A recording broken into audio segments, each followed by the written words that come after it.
large volumes of alcohol, basically. No, not really. I just tough it out. Okay, yeah. It's tough, man.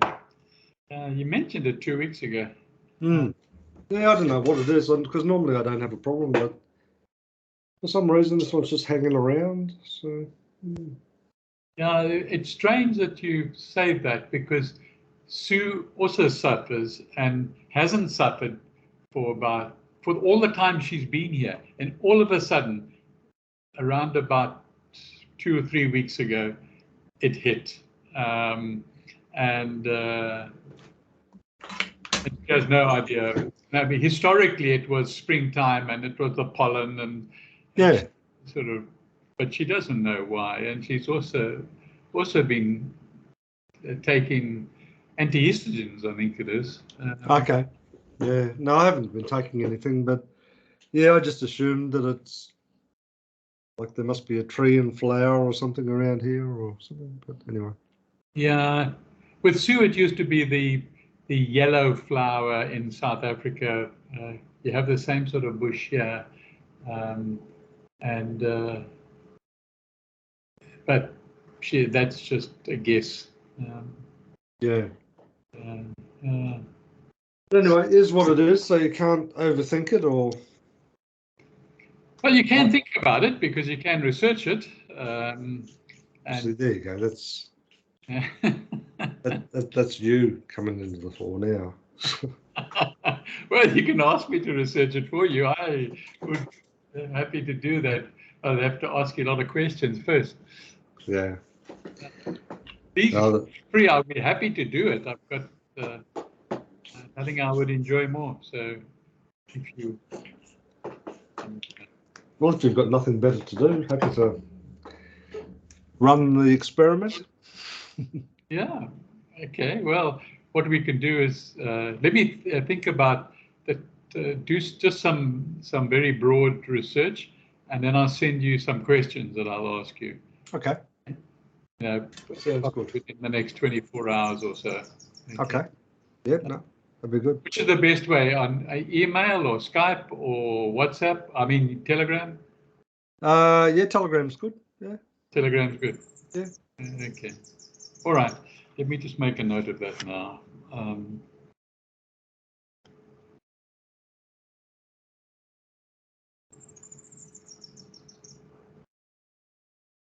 So what have you been up to? Anything exciting? Yeah, always up to something or other. I was thinking about. I was going to ask you as well.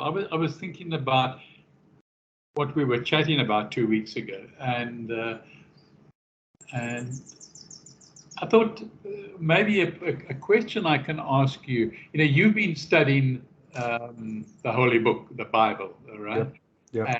And probably still are, and a lot of, mostly it sounded like the Old Testament. Now, in the Old Testament, you've got that saying, you know, it's an eye for an eye and a tooth for a tooth, and however it goes on. Okay.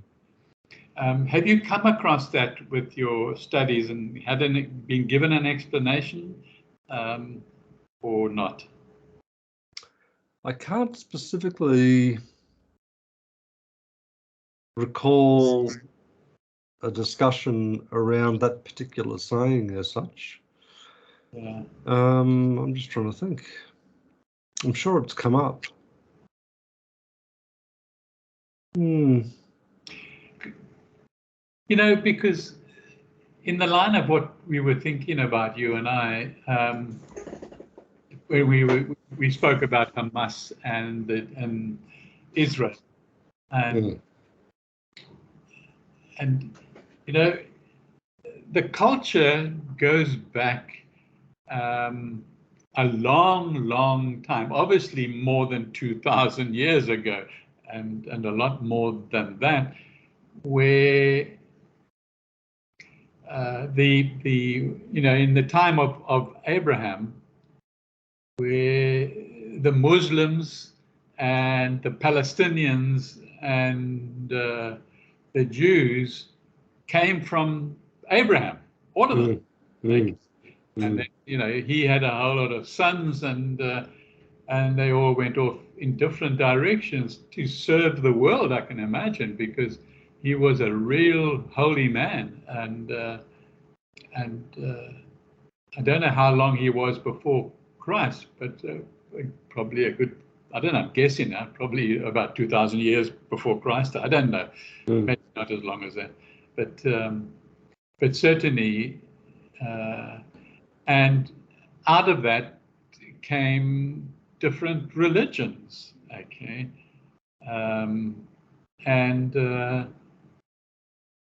and when we talk about an eye for an eye and a tooth for a tooth and a hand for a hand and a leg for a leg, it is nothing there. It's just about retaliation. Okay, if somebody slaps you, then you slap him back. Okay. It's retaliation or retribution. Okay. And so, is it that, or is it a perception of some form of justice? Is that what it kind of gets to? Oh, I would agree with you. I would. It goes back, long before Abraham, as far as I can recall. It was called some sort of law. I just can't remember the name of the law, but it was a law that everybody up until that time abided by. That if you should injure somebody, then the law says that will happen to you. Okay, almost like karma in a legal way, But that's, it just, you asked me what I was thinking. So since that time, I'm thinking about, we also spoke about what the solution was. And the solution lies in what Jesus Christ came to bring together all these religions and these cultures and lay the foundation stone to something that would solve that problem. Okay, which we very loosely call love. Okay, love one another and turn the other cheek, and so on. And that is the solution. It's just a matter of how you bring it about and how you change it. And if it will ever change, or do you have to annihilate the people that are still abiding by their own law and with hatred? Yeah, it's a complex situation, isn't it? Because I was talking to someone the other day actually, and they raised the subject. Yeah.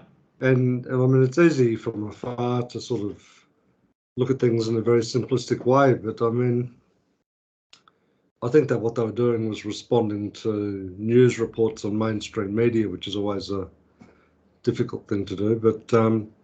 But they just made a very simplistic comment, is that, oh, well, if Hamas is genuinely concerned about the loss of life and impact on children and families and stuff like that, why don't they just surrender?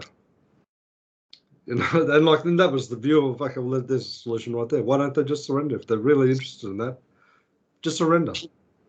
Well, I tell you the reason why they won't surrender, okay, is because they hate the Jews. The Jews took the Palestinian territory, and they sort of hide behind that, like they're hiding behind children in hospitals at the moment. They hide behind that philosophy. The Palestinians were done out. The fact that they all, the Palestinians and the Jews and the Muslim, all live together in the Middle East. Okay, that area, they were always all there. And they all consider those holy sites to be theirs, don't they? Yeah, that's right. So as soon as you sort of isolate yourself and say, up until you know, let's say a few thousand years ago, they were all mixing freely. Okay?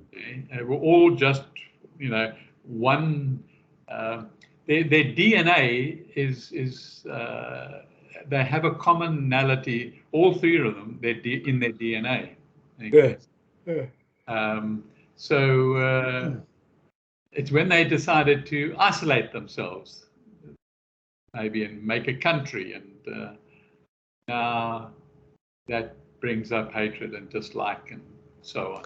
And I think some of it, I mean, it appears to be, you know, almost a competition about my God being better than your God, or my God says this, so therefore that's right, and what your God says is that's wrong. And you know, I mean, because when you think about it, even like through the scripture itself, you know, the Romans, like, they had their own gods, but even through just the you know, the passion, like through the trial of Christ, you know, it was like, you know, all these people have raised all these allegations about you, and you know, like, they didn't really want to get too involved with it, but they were sort of compelled to get involved with it, and in true Roman form, is a good way to solve the problem is just to kill the person. So, you know, and but, you know, you say the easy solution is Hamas just gives up. Okay. Well, it's not what I say, but that's what was put to me. Yeah. Yeah, but why Hamas? Why don't we just say Israel should just give up to Hamas? Oh, well, that's right. You can pitch it any which way you like, you know. Yeah, and we know that will never ever happen. It hasn't happened. Well, as soon as you pick a side, there's a winner and a loser, isn't there? Yes, sure. Sure. So, you know, one then looks at the strong element, in this case the Jews or Israel, and say, well, you know, they may show compassion, okay, and they've got good reason for not showing compassion, because a lot of people of theirs were killed, and Hamas has been blowing up hospitals and blaming the Jews, and you know, so there's bad behaviour all round. There's no doubt about that. You know? Yeah. So that's what I've been thinking about. I've been thinking about that, and but the interesting thing is, alongside that, I mentioned to you also 2 weeks ago that I was reading this book, and I've now finished it, and let me just show you maybe. You probably can't see it on YouTube, can you? I mean, on Skype. The Well-Lived Life, is that the Yeah. To me, it comes back to front. But can you read the title? Yeah. Oh, okay. Yeah, The Well-Lived Life. It's written by a doctor of many different qualifications, and she's 102 years old, and she's alive and well and still running around. Okay. Dr. Gladys McCary, and I couldn't put the book down because of the incredible hardships she had wherever she went. Okay, because she, you know, although she was at the start an ordinary type doctor, qualified at university, she went on to evolve and realize that the real healing doesn't come from the physical body. Okay, and that's what's so intriguing. And the whole book, she talks about the 6 secrets. Yeah, the book is divided basically up into 6, and she gives real life examples of how people have healed themselves with thinking out of their bodies, if you know what I mean. Okay. Mm. So if somebody came to her, or still comes to her, she's alive, comes to her and says, I've got I don't know, let's just take a ridiculous thing. I've got a pain in my foot, okay? Mm. And then she would ask them questions about, how's it at home? What you're up to, what's your work like, okay? Any issues at home or at work, or and so she would spend as many hours as is necessary, and mostly for free, because she was dealing with people of low status, perhaps you could say, and how they came about the most chronic illnesses. She dealt with them all the same way. Didn't stop any medications or anything they were on, or if they wanted medications, she could prescribe the medications if that's what they wanted. But she knew that wasn't going to heal the cause. The cause wasn't in the physical. Yeah. Yeah. Okay. Which is so interesting. So the cause would invariably being like stress or just remember that stress for a moment. I must just take the muffins out of my air fryer. Yeah. Had some leftovers in when just timed it badly. It won't be a minute.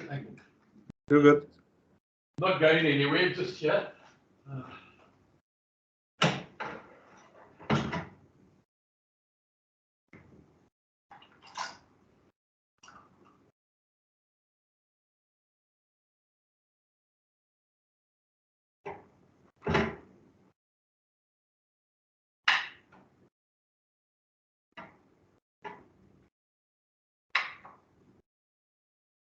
There we are. That solves that problem. It can get cool while we chat.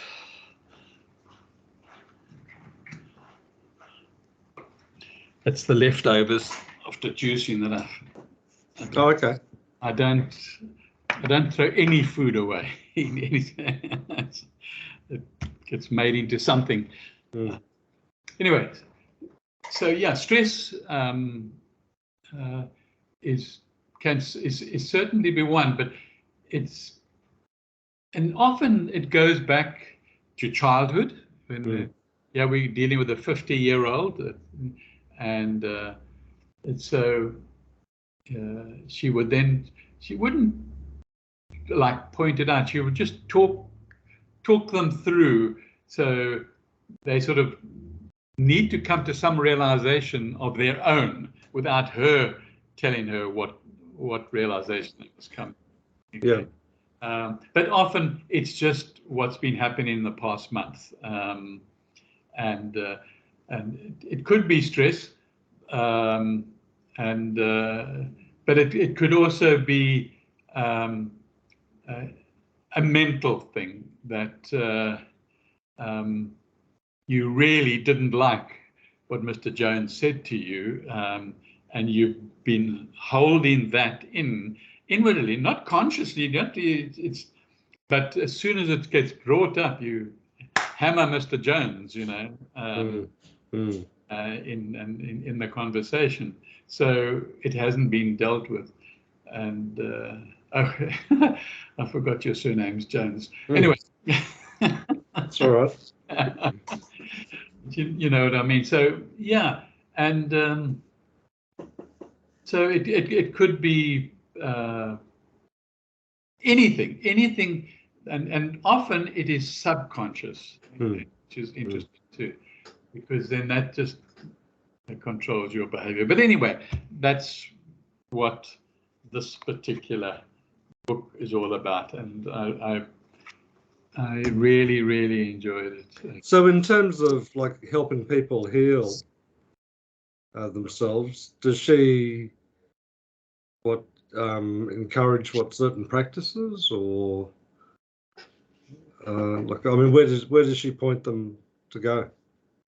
To become aware of where of her 6 secrets, okay, in the book, okay. But at the very beginning, you know, we talk about, you and I talk about words or use words like consciousness, and she uses those words, but she said people don't understand them. So all her life she's used the word your juice. Okay. Your juice. Okay, you've got to get your juice flowing. He says. Everything has to flow in your body. All your systems have to flow. Most importantly is your juice. Okay, has to. You know, if you don't like life, or you're unhappy in life, your juice is not flowing. Okay, and you need to find out what it is. Okay, and the book is all about the juice. Okay. Different. The other 5 aspects are. So would that be a word that, like, you and I might substitute as your energy or something like that? Say again? Is the word juice something that you or I might substitute for the word energy? Is that? Yeah, but she would. Yes, it would be one. But she also uses consciousness, and she uses quite a lot of interesting words to say what juice is. Yeah. At one point she says creative energy, is our joy. Okay. And is our juice. Just want to see if I pick up anything on page 17.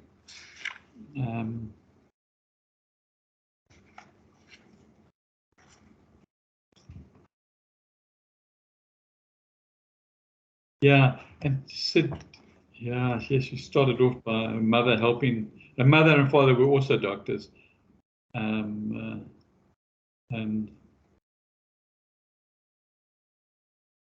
she says here, each of us is here for a reason, to learn and to grow, to give our gifts. Okay, and if we don't have the juice flowing, we probably don't know what our gifts are, or we're not using. We do know what they are, but we're not using them.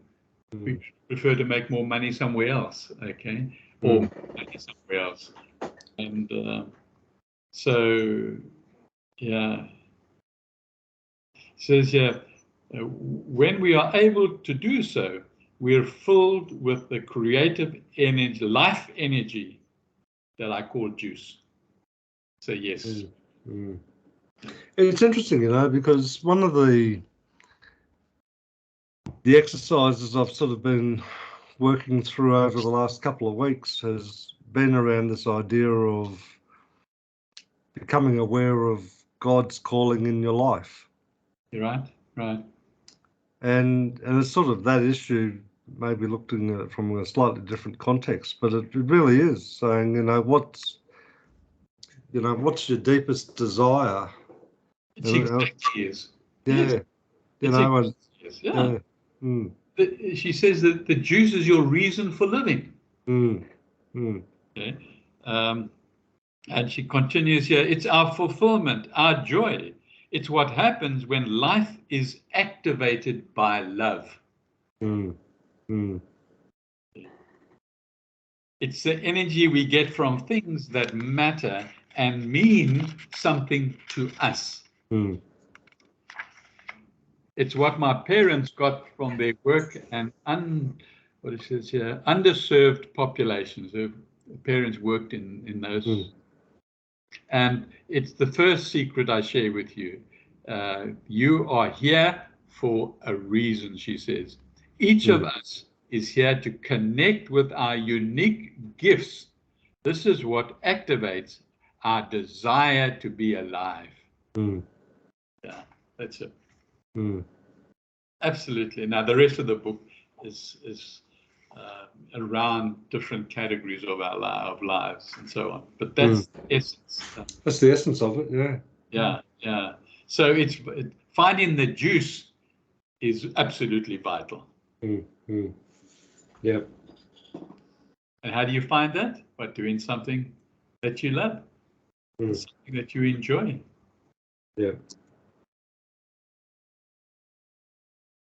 Yeah, it's interesting, you know, because like even like at work, I sort of ponder, you know, I work in a team of about 6 or 7 people.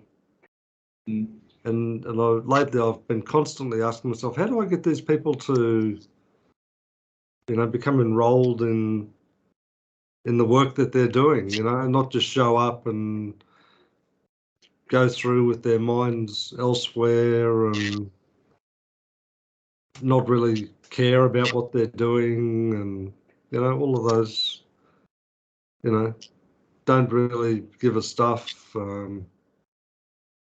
you know, and like for me, it's just so counterintuitive. It's just like, oh, how can you do that? Like, how can you, you know, like there's no rerun here. How can you just waste your time turning up and just going through the motions and being really impatient about the, you know, when the clock strikes 5 o'clock, walking out of the place as quickly as you can, you know? Because to me, it's like a version of slavery or entrapment. You know, like if you're turning up and working under those sorts of conditions, you think, wow, like that's really not much different than being a slave, you know? So. But you know, this about 3 or 4 days ago, Sue came back from work, and she's been asked to just spend 1 week in a different location. Okay, Yeah. one of the company has a number of different schools, and she was asked just to go to another one, which is also nearby. And she said something similar to what you've just described now. Her,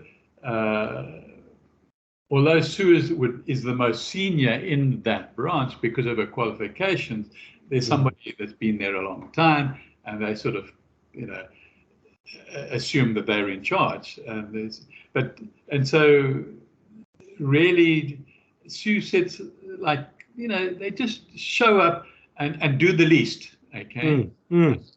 And or sometimes work really hard at not working. Yeah. Yes. And she gave an example. You know,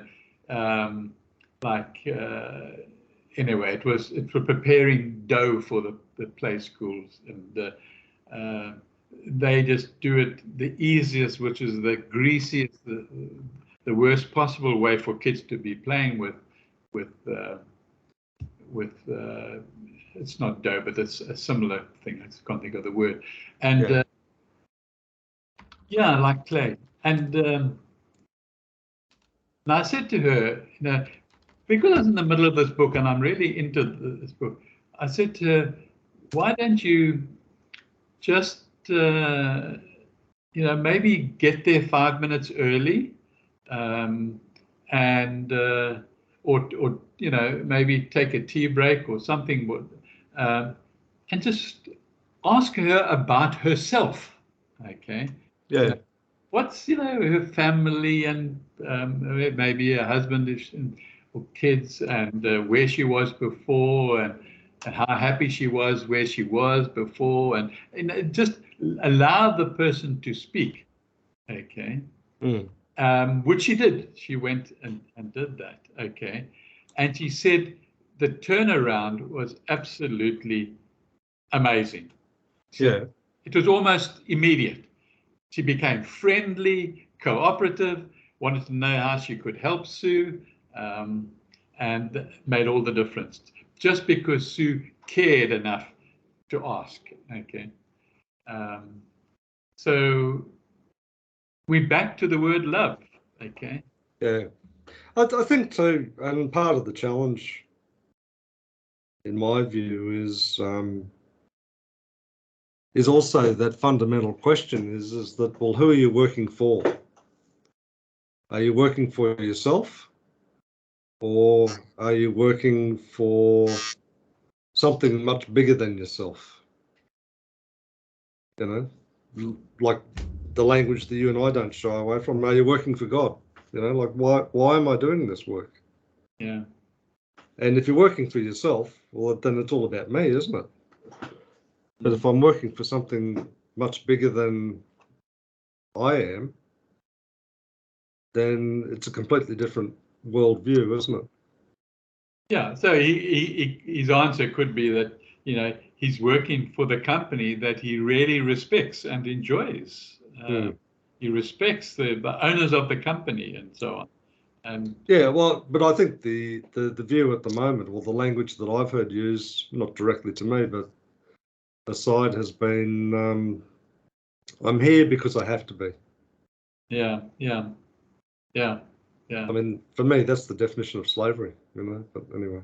Yeah, but that's also, and I'm speaking from my knowledge of the book that's been so recently in my consciousness. No, I'm very keen to understand. Yeah, they are going to get ill, and they're going to catch whatever going around them because of that attitude. Their energy is not flowing. Okay? It's funny you say that, because what I would term as the main culprit has been absent 16 and a half days this year so far. Yeah, there we are. Through illness. Now, I don't know whether it's genuine or perceived or convenient label, but that's the reality, is they've been absent from work for 16 and a half days. Yeah. Which is a lot. Like, I mean, you know, that's half a month, you know. Well, it's more than that, because they only work a 5-day week. So it's like, you know, three weeks of the year just being away. You know, it's a lot. Yeah, here in Australia, and actually, maybe I can ask you, but certainly the way Sue's company works, which I assume is all companies, okay, and that is they get so many days a month accredited for leave, okay, and then if they take accredited for illness as well, you know, that's what I meant. And that if they take more days than they've got credited, then it comes off their holidays. Okay. Or they can elect to do that. Yes, they can elect to do that. Yeah. Yeah, they can take unpaid or take it off the holidays. And so they're suffering. You know, in South Africa, we never had that situation. Okay. We could accumulate whatever it is, 3 weeks leave in a year, sick leave, okay, but you could take it in advance, okay. But anyway, whenever you are sick. But yes, it sounds like the juice is not flowing there. That's right. Yeah, I think the juice might have got a bit rancid there, but anyway.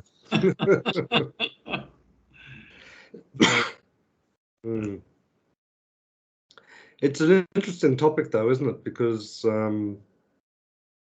very interesting.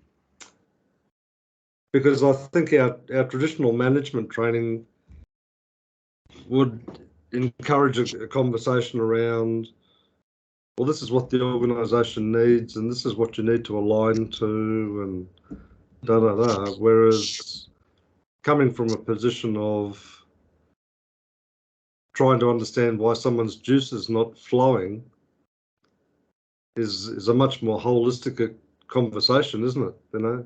Yeah, but I really, having read this book now, I really believe if I had my life over again in the companies that I worked for, I would take this approach.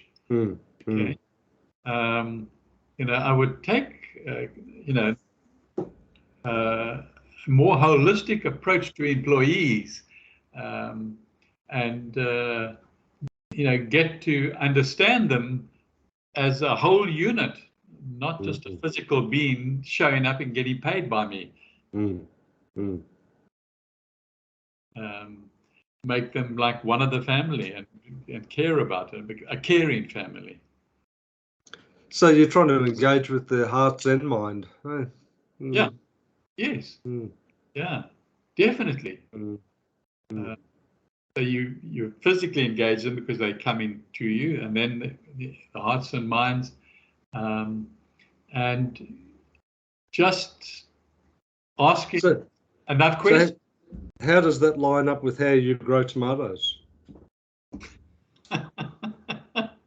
When you're out there threatening those plants, if you don't produce some fruit, I'm pulling you up. That's you. That's yours, not mine. I've planted some tomatoes this season. So we'll see. They just started flowering, some of them. So, yeah. So are you having a conversation to those tomato plants now about making sure their juices and flow? Yeah.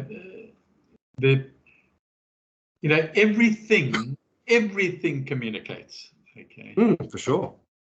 Absolutely everything, from the rock in the ground to the tree in the forest to the plants in my garden to one human being to an animal. Okay. They all communicate. And where they don't have a language that we can understand, there is an energy. And that energy is communicating.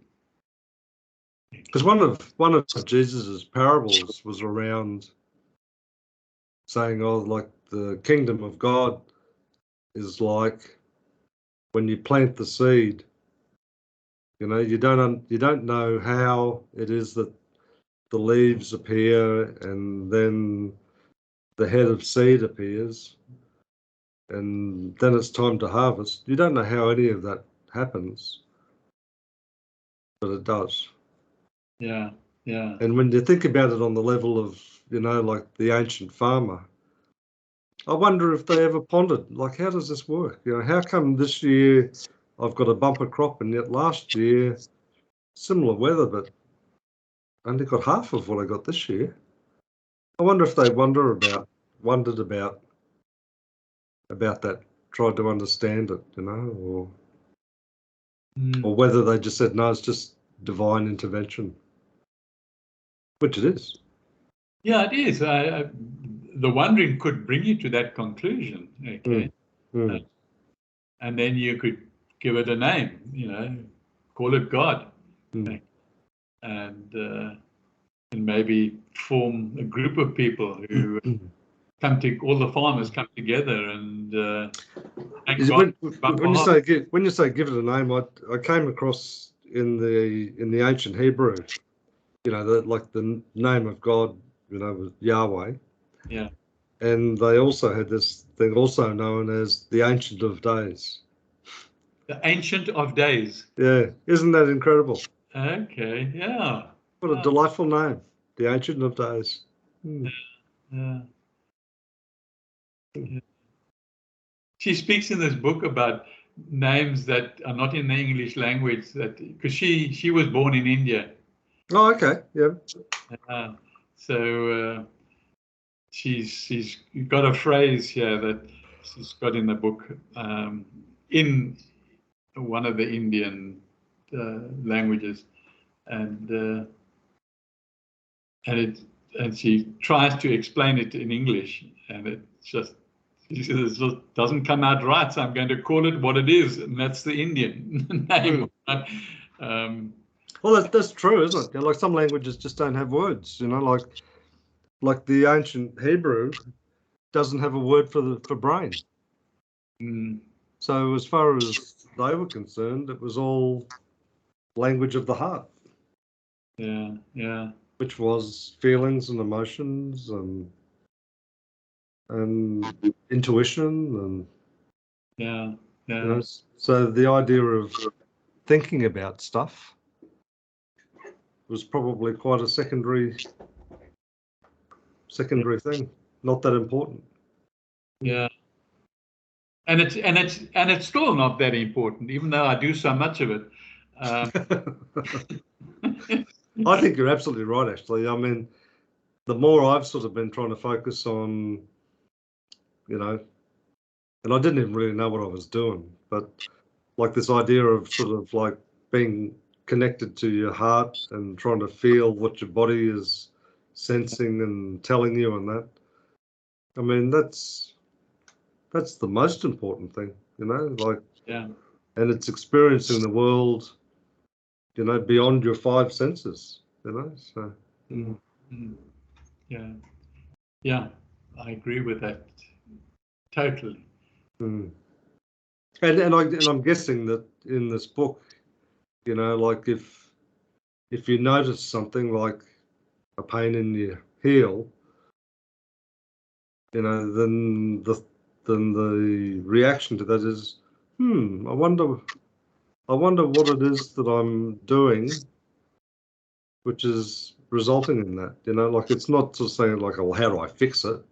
It's like, oh, what am I doing? Like, am I, what's the blockage of the juice here? That's absolutely. That is so powerful what you say, Don, because I've always thought, for example, I do have right at this moment, or this day, shall we say, not at this moment, but certainly this day, I have a pain in the top of my foot. And now, instead of thinking like you've just suggested, and I immediately go back to my old habits. Okay? I say, that's a nerve problem. Okay, it's a peripheral nerve problem. Okay, what can I eat to feed the nerves so that I don't have that problem? Okay, whereas I should be saying, why am I getting that? And nothing to do with food. Okay, I've got a feeling in my foot which is handicapping me from walking. Okay, okay, even rebounding. I can't rebound at the moment, and so that's what I've got to get into the habit of. That's got to be a fundamental change for me. And it's God, I'm 74, and I've only thought that way, the other way, And but I'm keeping the book out in all over the place, and I've made notes in the front cover, certain things that gels. I'll be fascinated to see what sort of discoveries you make from your own perspective, so. Yeah. Looking forward to that as well. Yeah.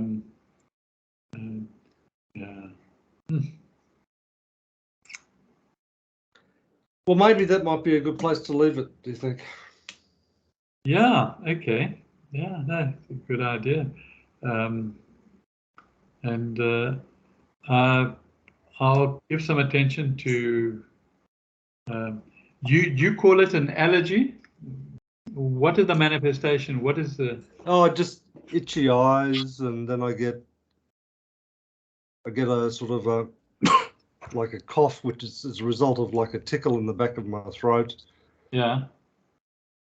Which I shouldn't focus on. Bit of fatigue, just tiredness. Yeah. Angry. Okay. Desire to sort of punch people in the face.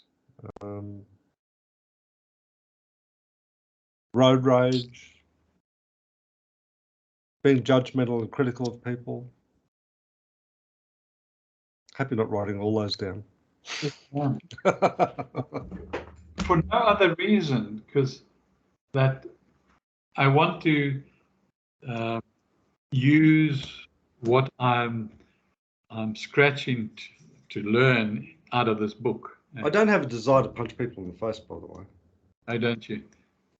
No, I don't think I do. Okay. Not even in road rage. Well, I don't road rage anymore. I just let people go.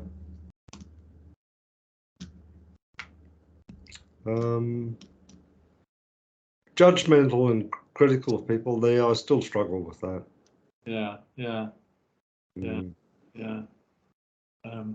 And just, which I think comes from self-centeredness, really. Yeah. How start with your with your mother. You know, how have you handled life since she's passed on? It's really interesting, you know, because like particularly in the last couple of weeks when I've been tired and, you know, a bit impatient because of, you know, the allergy or my perception of it being an allergy and that. Yeah. And then I'd find myself and I'd catch myself and think, oh my goodness, my mother used to do that. Okay. And at the time it would be, I hope I never do that. And it's like, oh no. Yeah. And why did you hope to never be like that? Oh, because I just viewed it as you know, was it just being intolerant and, you know. But what was she doing that annoyed you? What was the manifestation of what she was doing? She coughing in your face, or? Oh no. It would just be the way that she would, you know, as her filters dropped away, you know, like for example, we'd be sitting in the common area in the nursing home, and she'd say, "Gee, there's a lot of darkies around here, isn't there?" You know, I said, "Mum, don't, like, they're just right there. Like, don't talk like that." Okay. Not that I've been catching myself doing that, but like that's just an example of that. But I could imagine myself potentially under some circumstances saying something like as a sweeping generalization, you know, like, well, for example, at work, I just say, oh, these young people, what the hell's the matter with them? You know, like, Yeah. You know, which is just a sweeping generalization completely based on self-centeredness, you know, so, yeah. Yeah, okay. And do you think that just that attitude at work towards these people obviously is relevant because you've mentioned it a couple of times today. Okay. Well, it's been something I've been really conscious of because, you know, like, well, even like with the original question that you posed about Palestine and Israel, you know, Yeah. like, you know, well, what's one thing that I can do that might contribute to peace? Well, the one thing I can do, which is completely within my control, is to be vigilant with my own thinking. And how could you also see or do or behave differently towards your colleagues at work? Because there's you and there's them. Well, there's that, but it's also then coming back and just reflecting and thinking, okay, this individual and that individual hold a completely different perspective on work ethic, or what my perception of work ethic might be. And it's important for me not to then just go straight into judging it. They're wrong, they need to change, da da da. It needs to be stepping back and saying, okay, there's a view here and there's another view over there. Let's not make either of them right or wrong. Let's just see maybe where there's an intersection in there somewhere. And a little bit like the story you told about Sue, you know. You know, just sort of having an exploration around something which seems unrelated, but may in fact be entirely related. You know, just because something has been important for me, or I hold dear or hold as a value, doesn't mean everyone else has to have it that way. Yeah, yeah. And are these people much younger than you? Oh yeah. Yeah. Yeah, like early to mid 20s. Yeah. Yeah. Yeah. Still in nappies. Yeah. Yeah. Yeah. Yeah. So in fact, one of them said to me the other day, they were talking about technology, and they said to me, "Oh, like if the ability to time travel comes up in your lifetime, would you go back?" And I thought to myself, no, I don't think I would, because like, why? And you sort of get into these circular debates about, oh, but if knowing now, like if you go back and if you had the opportunity, would you kill Hitler? Well, would that change anything? Maybe if I did that, maybe the Nazis would have won the war. Is that an outcome that you want? So you can't predict, can you? I mean, what I was thinking was you're in an interesting situation because you and I talk about the future and the type of society we're living in now and what society would be like in the time to come. But I believe society is changing. Okay, but I don't have exposure like you do. Okay. To everyday youngsters. So what you've seen possibly is how society is changing and must be for the better. Okay, just in our judgmental at our old age, okay, that isn't the way we were brought up. That isn't the way. No, not at all. And I mean, even in just day to day, like for example, one of the things I find myself doing is trying to put this bloody phone down and not look at it unless I absolutely have to. Yeah. But I observe them having it in their pocket and pulling it out of their pocket and looking at it every couple of minutes. So, and you don't think that's part of the new society, the way things is moving? Oh, absolutely is. Absolutely is. Yeah. Can you accept it? Well, I suppose the question that runs through my mind is like, unlike when you and I were their age, we didn't have access to instant information. So the skill set that you and I developed was one of like problem solving and analysing and researching and writing letters, all that sort of stuff. Yeah. Whereas for them, all of those things that you and I put so much time and energy into, from their perspective, is redundant. Because if I want to know something, I just Google it or ask AI or don't have to think about it. And then I sort of say to them, well, how do you know what question to ask? It's like, well, what do you mean?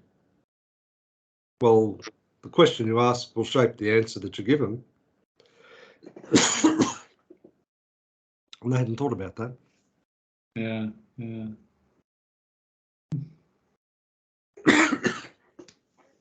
Yeah. Before I forget, I've put a link there in the chat of a video that I highly, highly recommend. Okay. Where is? Okay. The Unknown Master of. Okay. Okay. Let me just click on it now so that I've got it away from. Okay. Goes to the whole idea of mastering to a whole different level. Yeah. Okay. And it's I see it's like 15 minutes. Okay, that's great. I will, if you recommend it, I certainly will. Talking about YouTube, 2 or 3 over the weekend, I listened to a 2.5-hour interview of Elon Musk by one of his people that he respects, and they covered absolutely everything. I mean, from how he's feeling, his thoughts, the type of things that you and I would discuss, everything came up about him personally and the way he approaches things and what he believes and absolutely fascinating. When I saw it was going to be 2.5 hours, I thought, no, let me just listen to 20 minutes and see. And oh my goodness, it was really worthwhile. But I wouldn't recommend it to anyone because I love Elon Musk. Okay, so that's a difference. That's just getting to understand. Okay, you must drink some lemon water, and we'll talk again next week. Sounds good. Okay. Right. Thanks for the link. Cheers. Bye. Bye.